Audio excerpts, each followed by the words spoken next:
The first thing is you have to be good at e-commerce.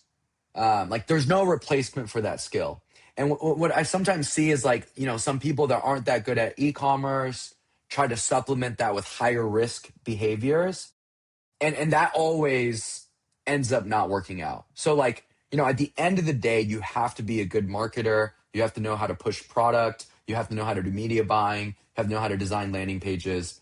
You have to come prepared, being a good D2C e-commerce mind, everything else kind of wrapper around it, right? So luckily, a lot of these merchants do come in as great marketers. So that's usually not why they fail. Now, the ones that come in and have no idea about e-com and just want to, take a bunch of risk, that's always just, it's a losing proposition. It's never going to work out. The second thing is, and this is why what you do is so incredible, it's actually about operations and risk management. So, and that's what I notice some of these marketers hate thinking about. Like they love plugging in the creative and scaling all these strategies on Facebook and TikTok. They fucking hate, understanding what their customer support response times are. They don't want to audit if their phone support team is wait time is actually 1 minute or 3 minutes. That makes a huge difference. Is your CS email response time 4 hours or less than 1 hour? You're going to see that difference. So, if you're able to launch, let's say, a new store every month, why can't you launch 4 stores every day?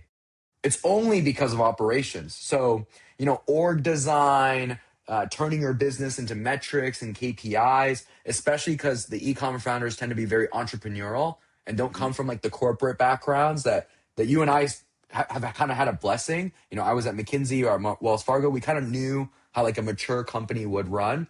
A lot of these kids don't have that. So, operations or risk management is a big one. And I would say the third one is just never having complacency and always being paranoid when the times are good. So, the e-commerce guys that blow up and have issues are the ones that they're all of a sudden making a bunch of money. So they just start traveling and, they offload their whole business to their VAs. And that we see that pattern, like, these people are AWOL and then bad things happen, whether it's Midge gets shut down or things get out of control, you're not growing anymore. The ones that are in the good days, willing to still act like, it's the bad days, they grow and they stick around. And that's really like a mindset approach, especially because with D2C, it can quickly turn into like a lifestyle. I mean, it's one of the beautiful things about business. It can be easy on your lifestyle, but if you get a little too complacent, especially in direct response where maybe the offense is a little easier, you got to think about defense. Yeah, 100%. Yeah, I think that's where I think in any business, it's easy to get comfortable once you just start hitting that little bit of success. The money starts coming into the bank. And yeah, I think me and you are in the same mindset. Like I get more paranoid now, like with more success, like at my Of business, course. because I'm like, where are my potential blind spots? Where can I invest or where can I hire somebody that's better than me at certain parts of my business? That's kind of where I'm going now is that, I don't want to be doing everything like I was when it was just me and my co-founder at the time.